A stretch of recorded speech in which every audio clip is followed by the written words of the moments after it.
have one quilted vest when you could just make two? And thankfully that process has been made even easier with the MUNBYN portable inkless printer, which is honestly really, really cool.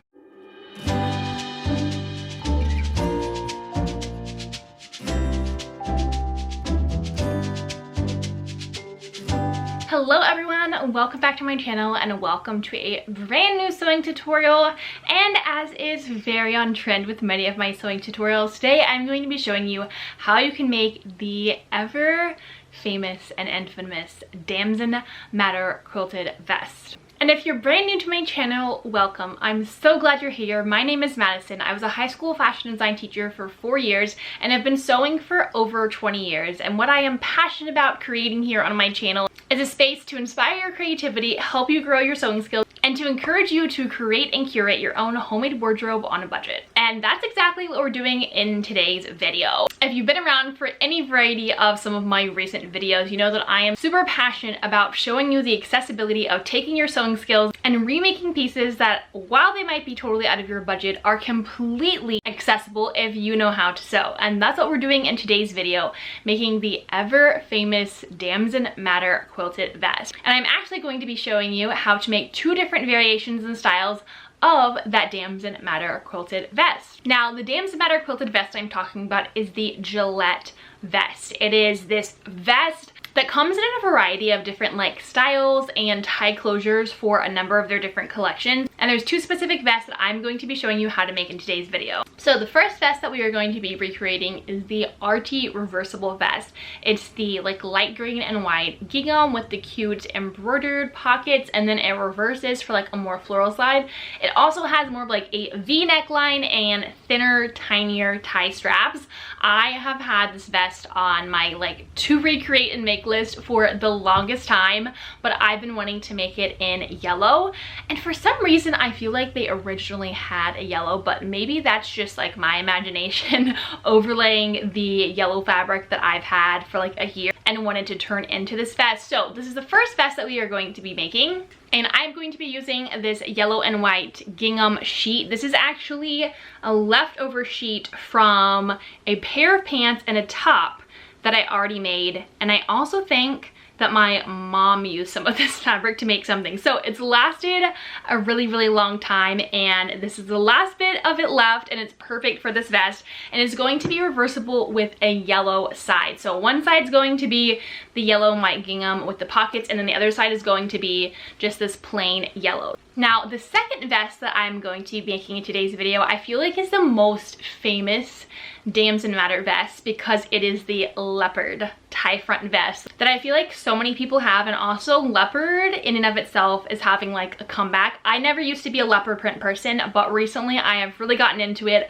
I've made multiple leopard print things, and with the leftover fabric from those leopard projects, I'm going to be making the Leopard vest, which is the Tilly Gillette vest. Now, this specific style is different than the green and white one. So the leopard vest has a higher neck, it has kind of thicker bow ties, and the quilting seams are different. They just go vertically up and down, and they're about ½ inch apart, whereas the green and white one is quilted in a checkered pattern. So there's definitely varieties in these. I think they definitely look different on being worn, but I love both of them and I think they are so fun. So for the leopard print vest, I'm going to be using the leftover remnants of fabric that I had gotten from Joann's last fall on clearance. I made a pair of ruffly pants with some of it, I made a slip skirt with some, and my mom also made a matching pair of ruffly pants with some of it, and this is all that's left. And I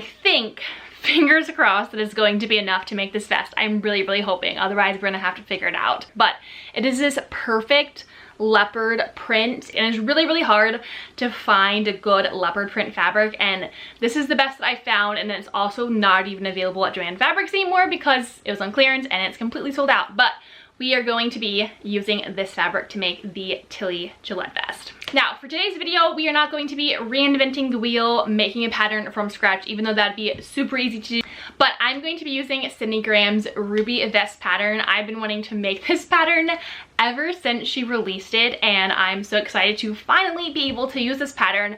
And the perfect thing about this pattern is that there are multiple variations in length and neckline. So she has one variation that is a V neckline, which fits the RT Gillette vest. So we are going to be using the lower neckline for my yellow and white gingham vest, which is a take on the green and white Damson vest. And then she also has a ruby vest that has a higher neckline that I'm going to be using for the Tilly Leopard Gillette vest. As has been the case with so many of my recent sewing videos, I'm going to be using the print at home PDF pattern of the Ruby vest from Sydney Graham, and that means that we have to print out and assemble this pattern. And thankfully that process has been made even easier with the MUNBYN portable inkless printer, which is honestly really cool. So let's go print off the pattern. Now, the MUNBYN inkless portable and wireless printer is a compact printer, making it the perfect printer for any size sewing space and a great tool when using PDF print-at-home patterns, which I love to use for sewing. It has the option of Bluetooth or plug-in connection depending on if you're printing from a phone or a computer. I chose to plug in my printer so that I could have more printing layout options for my pattern. Now, at first I tested my copies on the foldable thermal paper, but it was printing over all the tear lines and the 2-inch test box was way too large. So I just switched to the rolled thermal paper and set my printer layout to default, and everything worked so much better. The cool thing is that the MUNBYN printer doesn't require ink since it uses thermal paper, which is also thinner than normal paper, so it makes it perfect for pattern printing. I found that printing my pattern on the rolled paper was super easy. The only issue I had was running out of my paper roll for the last 3 sheets, so make sure that you have spare rolls. After my pattern was printed, it was easy to tear off my paper, and then it was time to get cutting and taping to assemble the pattern all together. And even though this looks like a crazy mess of paper, it was actually just as easy to assemble as regular copies. I especially liked the thermal paper was thinner and not as stiff, and actually felt more like a pattern once it was taped and cut out. I really love trying a new printing method for patterns, and honestly love the results I got with the MUNBYN portable and inkless printer. To learn more about the MUNBYN printer or get one for your pattern printing, you can find all the details in the description below. Alright, all the pattern pieces are printed and assembled and ready to get cut out. And now that I have my patterns, it's time to start making my quilted vest. Now for this pattern, you are going to need the tie front Ruby vest pattern pieces, and we are going to be using the V-neck and the high neck, all of your fabric and yardage as specified by the Ruby vest pattern, and then I'm going to be using cotton batting as my inner batting for the quilted vest.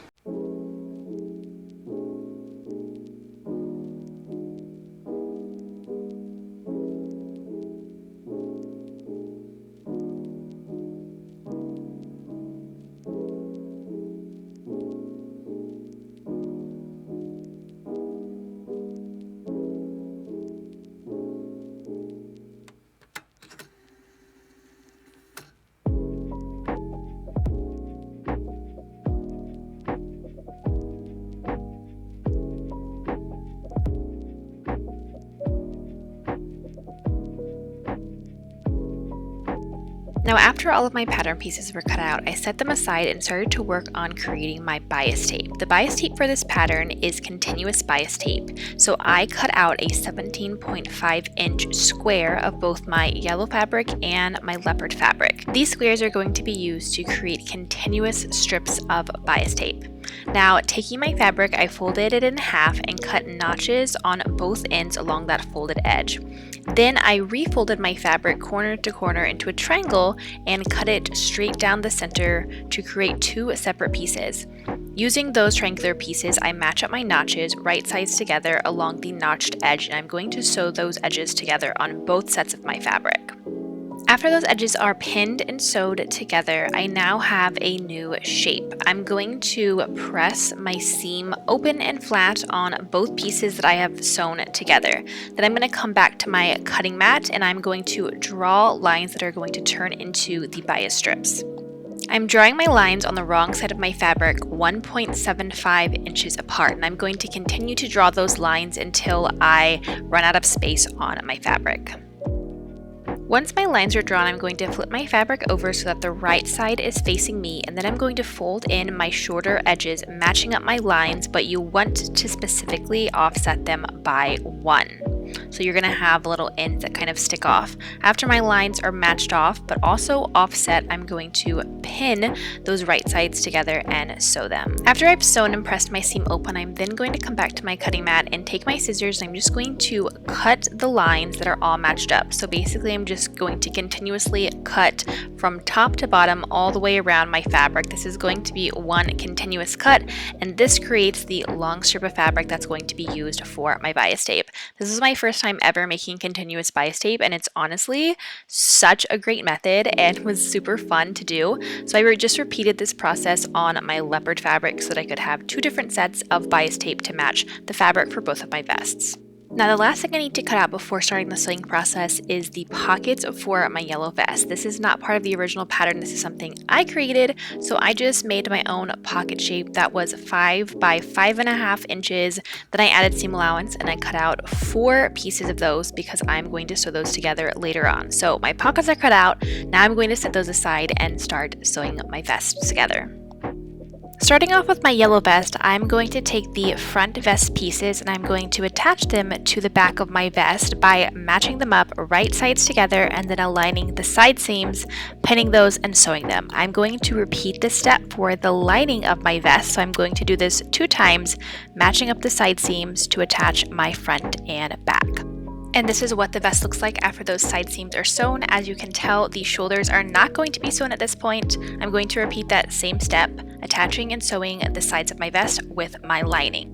Once the front and back pieces of my vest are connected, it's now time to start sandwiching the quilt batting for the quilted version of this vest. Now, the original directions for this pattern have you cut out the quilt batting all connected as one. I didn't have a big enough piece, so I just cut each piece separately, and then I'm going to pin those together and zigzag sew them to attach them into one piece before I actually start the quilting process. After I attached and zigzag stitched all of my quilt batting pieces together, I just cut off the excess, and now it's time to start the actual sandwiching part to create the quilting seams of this vest.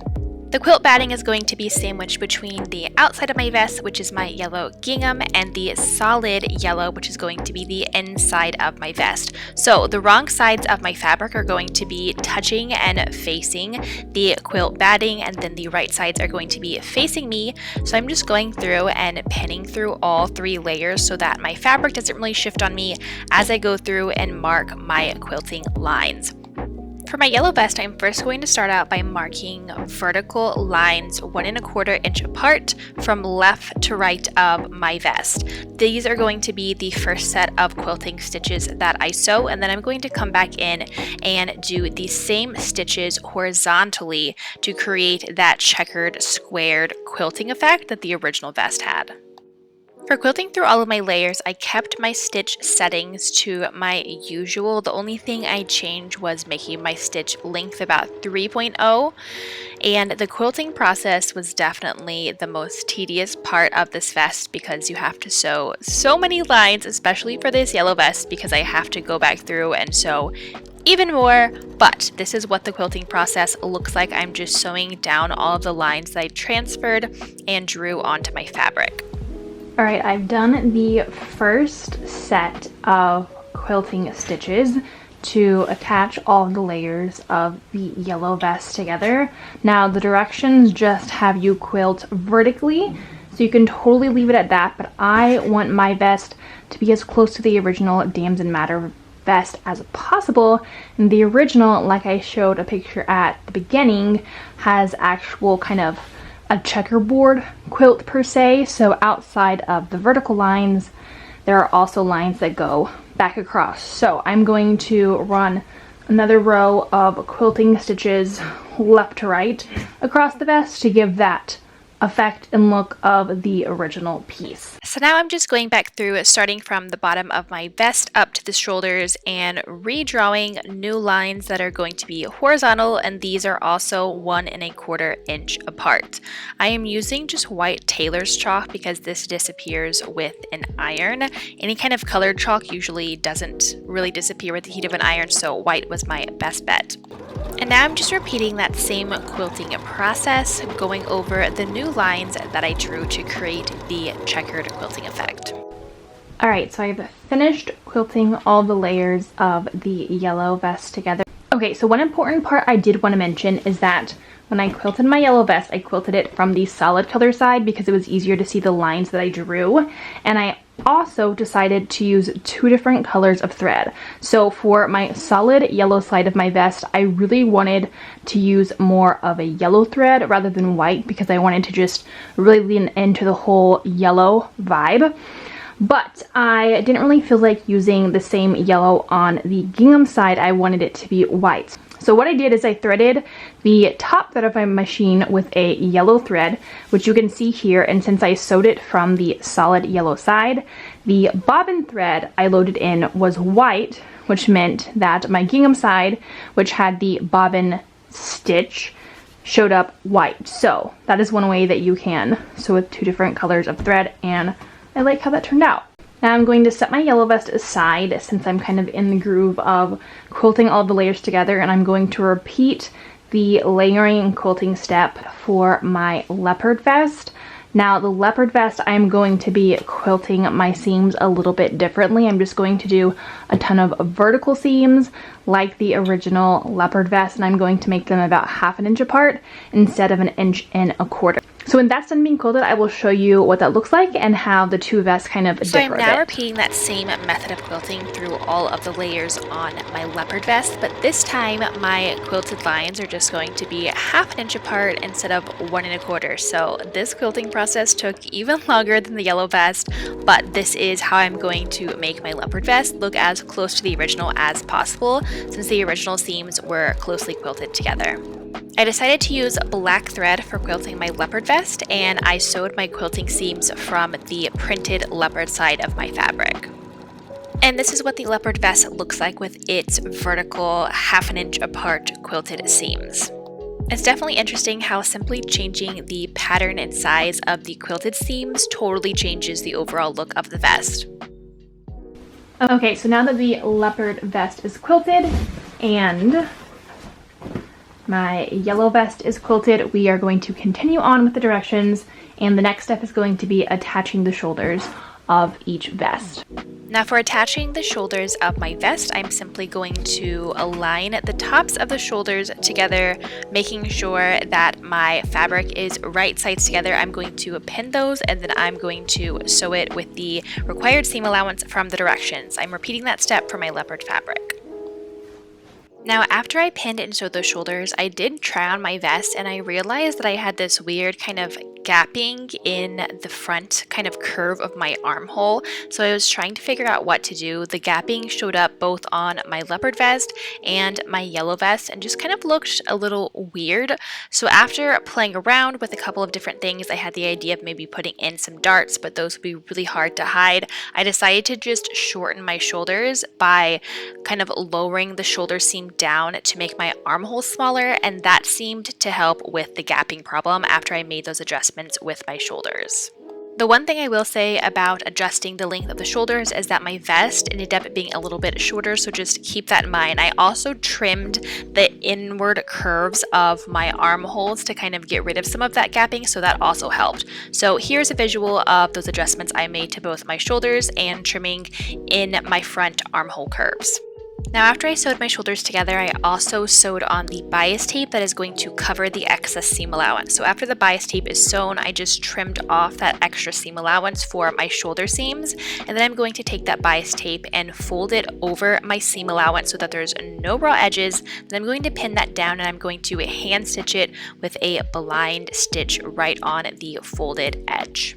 This shoulder attachment method is what is going to allow the vest to actually be reversible because you won't actually see any shoulder seams at the top of your vest depending on whichever way you're going to wear it. Then I also repeated that same step with my leopard vest. Setting aside my vest, I'm going to work on the ties for each vest. For the yellow vest, I'm following the directions in the original pattern, so they are going to be skinny straps.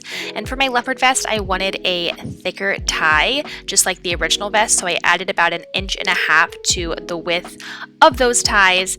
Then I just sewed them right sides together and then flipped them right side out and gave them a press so that they would be nice and ready to attach to my vest. So this is what the leopard ties look like. After my ties, I need to work on my pockets, so I'm going to take those 4 pocket pieces that I originally cut. I'm going to place them right sides together, and I'm going to sew all the way around these pockets with a 1/4 of an inch seam allowance, leaving a hole at the bottom to turn them right side out. So this is what those pockets look like after they've been sewn. I clipped all of the corner edges, and then I'm using this handy kind of corner poker to poke out those corners and also smooth out the curved bottoms of these pockets. After my pockets were flipped right side out, it was time to press them and then figure out how to do the embroidery. Since the original pockets have this really fun embroidery detail, I decided to play around with some of the fancier stitches on my sewing machine, kind of creating a shape that was similar to the original. I'm using 2 different decorative stitches from my sewing machine. One is going to be a line that is just sewn straight across the top, and then the other, which is kind of like a floral stitch, is going to be sewn in kind of a curly Q, since that is super similar to the original shape. So I just drew on that shape with an invisible pin that I'm going to stitch along that kind of a curly Q shape with my floral stitch, and then I'm going to remove that line with the invisible ink. Obviously, these decorative stitches are totally optional, and you can even play around with different decorative stitches on your sewing machine, or if you have an embroidery machine, you can also utilize that. After I sewed my more floral curly Q, I sewed my other decorative stitch along the top, which was kind of these thicker shapes that really emphasize the yellow, and I honestly love how these pocket details turned out. I'm going to set the pockets aside for later to hand stitch them on, and now we are going to start working on all of the bias tape that goes around these vests. Following the directions from the original pattern, I pressed in one side of my bias tape, and then the side that is not pressed, that's what's going to be pinned all around the armhole. I'm going to pin that around both armholes, and then I'm going to leave a little bit of excess of that bias tape on the ends to be sewn and attached together after we sewed all the way around the armholes. So once those are pinned, I'm going to sew those on. And then I'm going to take the folded edge of the bias tape and I'm going to fold those over the raw edges of the armholes, pin those in place, and then I'm going to stitch around, stitching in the ditch to attach that bias tape around the armholes. And this is what that process looks like for the stitching in the ditch, or really kind of like a top stitch. Now, if you really wanted your seams to be invisible for your bias tape around your edges, you could hand stitch this step, but I didn't want to do that, so I didn't mind what the top stitching seam looked like. After the armholes, it was time to figure out my tie placement, so I pinned those into their correct placements, and once the ties were pinned into place, I could then start pinning the bias tape around the rest of the vest, which is going to be the hem and the center. So that outer bias tape around the rest of the edges is going to go over the ties. So the ties essentially are sandwiched in between the main vest and the bias tape. I'm just pinning that around. I sewed it, and then same thing, I folded my folded edges of my bias tape, and then I'm top stitching those to truly encapsulate and cover all of the raw edges. After all of my edges are covered in bias tape, I then figured out the placement for my pockets. I'm just going to pin these into place and then hand stitch them off camera. You have to hand stitch these pockets, otherwise you are going to end up with seams. So that is a little bit of a tedious process for this yellow vest. I marked my pockets about 1.5 inches up from the bottom hem, and then about 2 1/4 inches from the center of my vest. Now that my pockets are pinned into place and my yellow vest is essentially done, I'm going to set that aside and move on to my leopard vest.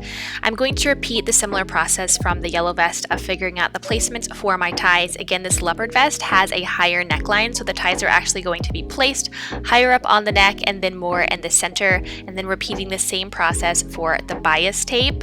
I first sewed the raw edge of the bias tape around the vest and then folded the folded edge of the bias tape over and top stitched it, and this is what the top stitching looks like. It looks great on both sides, so again, this vest can be reversible. So now the leopard vest is officially done. I hand stitched my pockets of my yellow vest off camera, so now it's time for the reveal.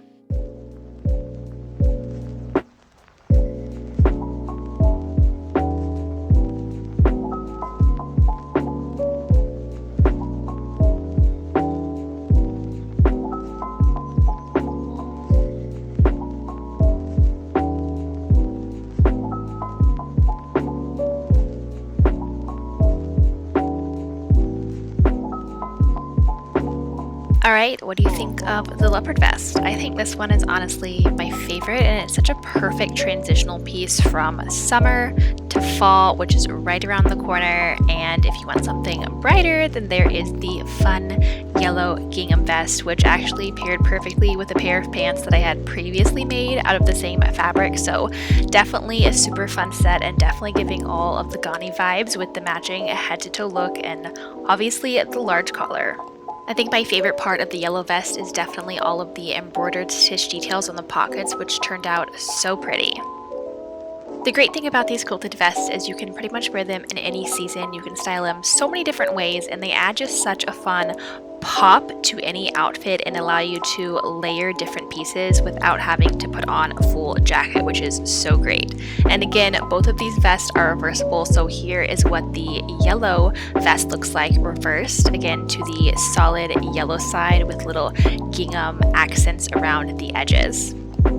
So I hope you enjoyed watching this tutorial of how you can make your very own Ghani Gillette quilted vest. If you like this video, give it a thumbs up, drop a comment below, and let me know which vest you like the most and why. I hope you give this vest a try and check out Sydney's pattern and use this tutorial to guide your process. As always, it means so much that you tune in to watch my videos, so make sure you hit that subscribe button so you can stay up to date on new videos in the future. Thanks for watching and happy sewing!